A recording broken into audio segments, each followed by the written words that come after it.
Hello there, ladies and gentlemen, this is HaydenStudios here.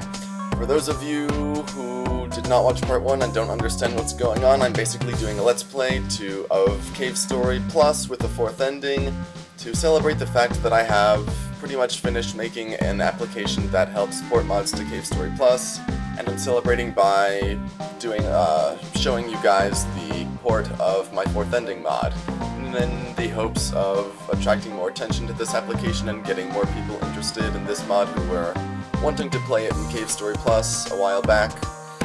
And there's a link in the description for where you can download Plus Porter, and I guess let's get on with the Let's Play. I just got tossed into the Labyrinth. Now I'm gonna get out.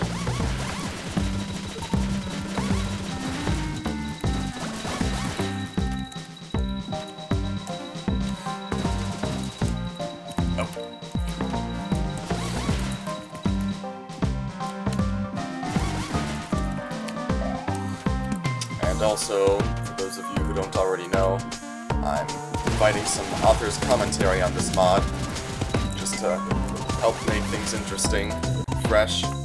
One thing that's interesting about this for me is that it's been 3 years since I made this mod, so it'll be interesting looking back on my work from back then.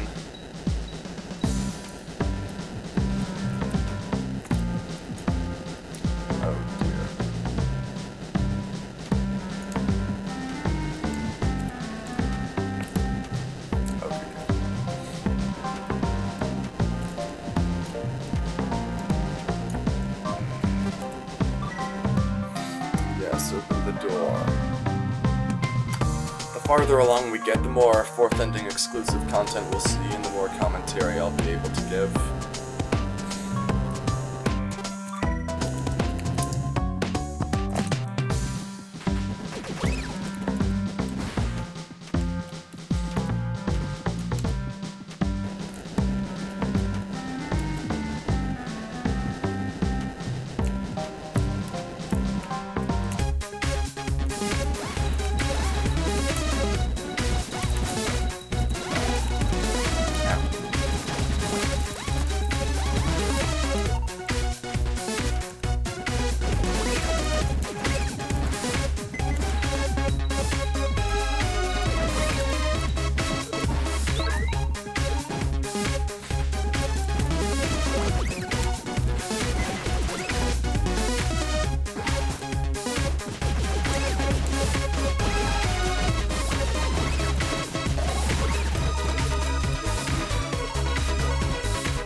And if we go into the clinic, we'll see Curly here. And she has pretty much the same dialogue, but it'll be a little bit different at the end. And she says, and it will be a while before repairs on me are complete, which kind of implies that she's not as badly damaged as she normally is. And I'm trying to, what I tried to do when I made this was make the dialogue really strongly imply that Curly wasn't as badly wounded and that they wouldn't necessarily need a cure-all to heal her. And here's Dr. Jiro talking about clinic. I guess he has the same dialogue, but when you're going for the other 3 endings, she says, if you care about her, I'd suggest you do that you get that clinic key. But instead, when I wrote this, I had dialogue that basically says, hey, we really like to do what we can for all our patients. Could you please get that cure-all for us? And just the way I wrote it, that's one of the things that I would change if I went back and made this again. Just the way I wrote this, it doesn't seem right. I don't know. It just seems too much like a fine print or something. Or a commercial, not really like another being saying it. But yeah, gotta go get the cure-all, but keep it for myself. I'd go with you. Also, she says at the end, I'd go with you if I weren't still recovering, which isn't as bad as what she normally says, which is, "I'd go with you, but the state I'm in, I just get in your way." So I guess hopefully that wording successfully conveyed the message of not sounding as badly injured as before.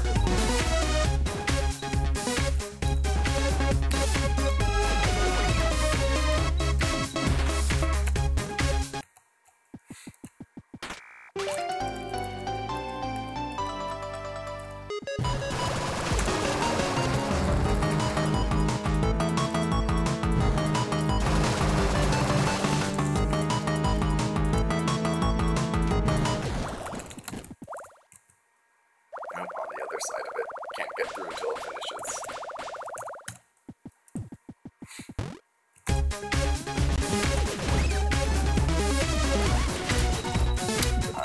Used all my missiles on blue black. I'd better refill all my missiles before I face Monster X. I realize that one criticism of this mod, quite a valid one at that, is that Monster X is really tough without the blade. That's something I'll have to kind of agree with. He is kind of hard. Oh man, leveling down my Polar Star.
Better save, just in case I die at Monster X.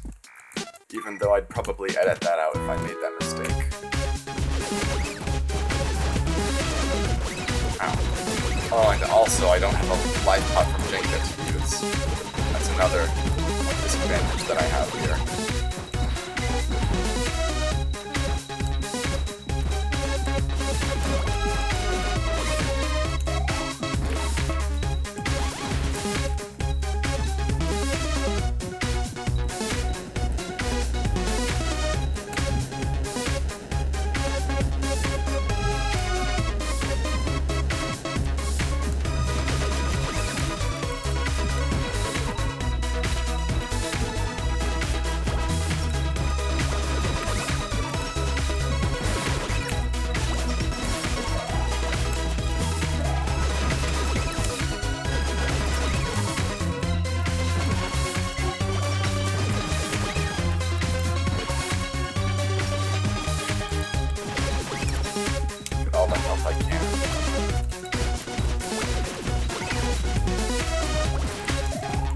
There we go.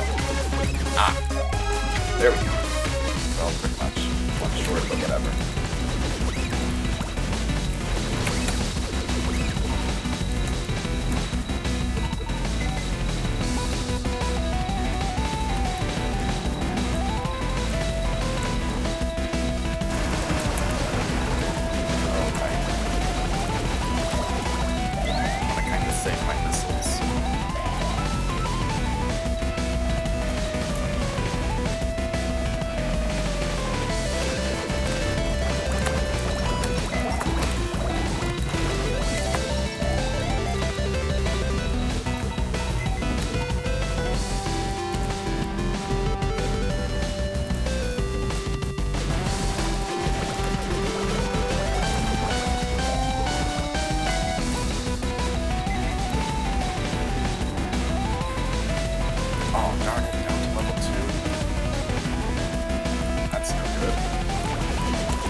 Well, guys, those of you who are frustrated that you don't get the blade in the 4th ending, this is your payback, watching me have to face Monster X with no blade.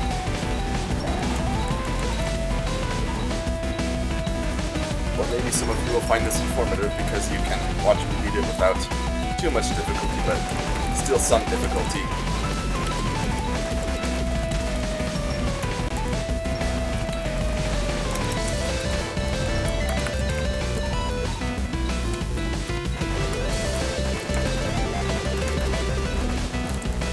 There we go. Wasn't too hard, but wasn't as fast as it would have been if I had the blade. Still, since I had that issue with the blade appearing there, well, yeah, I guess I could have grabbed it then, but it just worked out such that I thought, oh, I could do this and work around it like that, and have the blade stick around. There's Professor Booster, and since we have the cure-all, apparently this cures anything and everything, including injured old men. There's the usual dialogue that happens if you are neglecting the best ending, but in this case we are getting the very best ending. One that's so good that it's not even canon.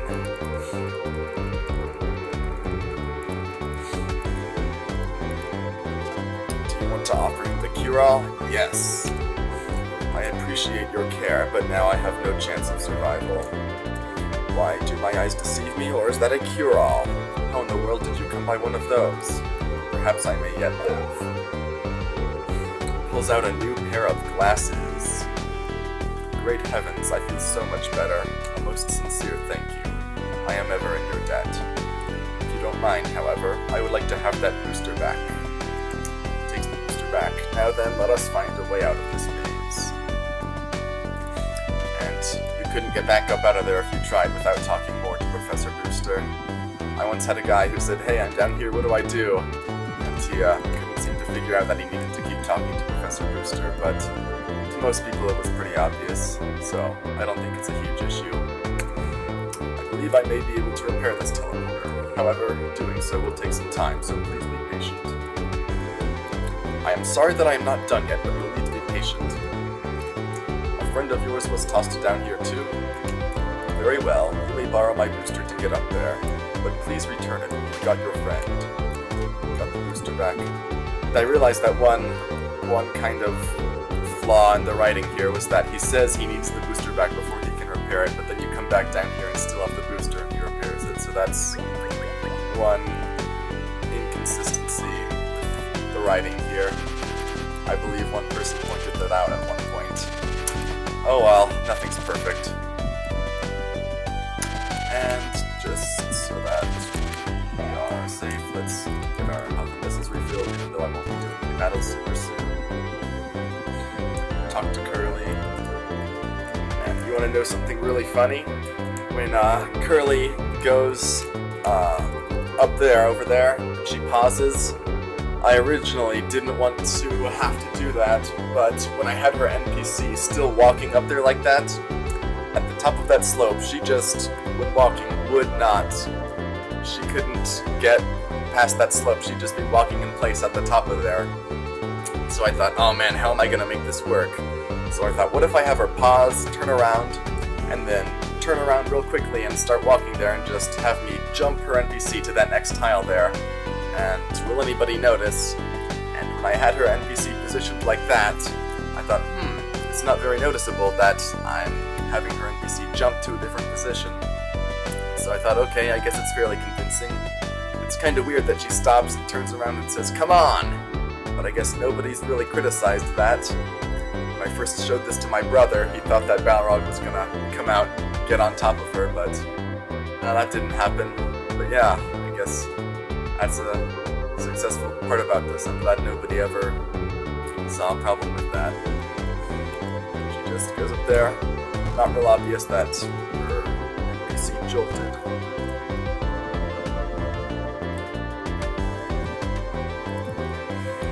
Your friend seemed rather untrusting at the moment. Perhaps it would be best if you talked to her first. The reason I had Curly be untrusting like that was because of that line she says, if you take her machine guns, she says something like, it's the humans who are the real bad guys, the Mimigas are just being used. And so that gave me the impression that Curly really didn't like the humans.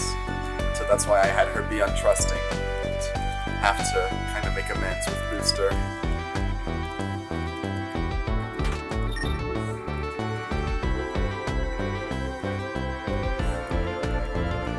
Still untrusting.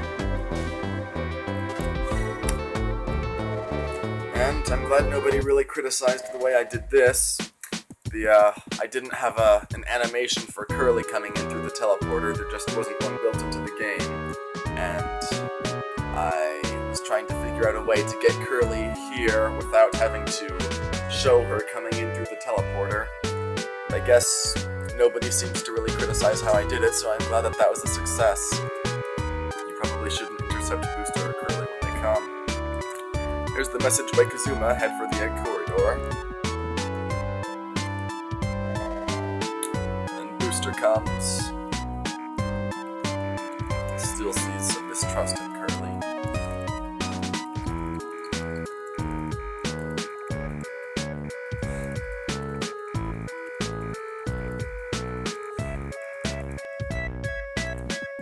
And of course, the Booster version of Point 8 has to get that before I move on.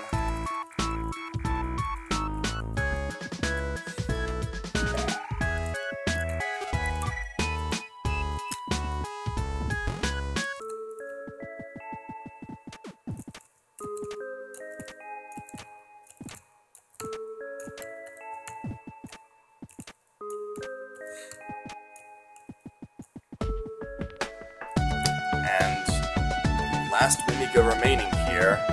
We arrived earlier at the Mimiga village than we usually do, and we see that Sandane is still here, completely oblivious to the disappearance of all the other Mimigas. Talk to him. What? What do you mean the rest of the Mimigas here have been kidnapped? Misery shows up, taking the last one. And Curly comes out.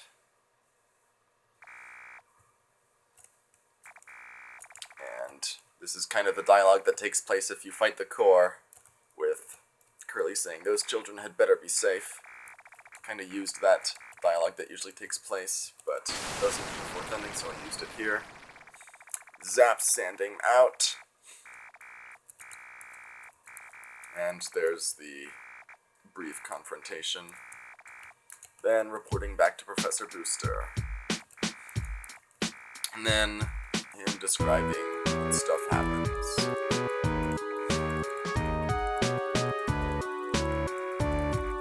Connecting to the plantation. Oh, that's funny, yeah. There's a message by Kazuma saying to head for the egg corridor. Did you see that message when you came in? I liked this. I'll just say yes. Well, then why did you not tell me earlier? It's alright. We're fortunate to have found out at all. Now then, I've connected to the plantation. I really liked this scene because it just had Quote and Curly together, discussing a plan with Professor Booster, and learning things who Su and Kazuma are. And also, another thing that I'd change about this was that in the fourth ending exclusive dialogue here, Booster seems to be knowing a lot about the Demon Crown and how it works. And it seems unlikely that he'd really be able to somehow know as much as he does about the Demon Crown. I mean, maybe it does seem that he'd be able to pick some stuff up, but I guess it's not so much here, but more later on, that he really seems to magically know so much about the Demon Crown, and it just doesn't make sense that he knows that much about how it works. So, well, another thing I'd change would be not making Professor Booster such a Demon Crown scholar. And you know what? It's been almost 20 minutes, so I'm going to cut us off